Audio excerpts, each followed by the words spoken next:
काँग्रेस समर्थकांनी शुक्रारा तेलंगणाच्या कामारेड्डी वाठारात अर्थमंत्री निर्मला सीतारामन हांच्या ताफ्याक थांबोवपाचो यत्न केलो। ह्या घडणुकी उपरांत पुलिसांनी तांकां अटक केली। जाल्यार ह्या घडणुकी उपरांत काँग्रेस आनी भाजपाच्या कार्यकर्त्यांची पुलीस कर्मचाऱ्यां वांगडा बाचाबाची जाली। निर्मला सीतारामन भाजपाच्या संसद प्रवास येवजणेचो एक भाग म्हणून जहिराबाद लोकसभा मतदारसंघाच्या दौऱ्याचेर आशिल्ल्यो। ह्या वेळार सीतारामन हांणी पीडीएस दुकानाक भेट दिली।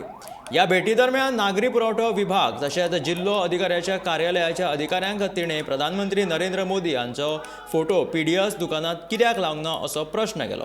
ह्या प्रकरणा वयल्यान राग व्यक्त करीत काँग्रेसीच्या वांगड्यांनी सीतारामन हांचो ताफो आडोवपाचो यत्न केलो।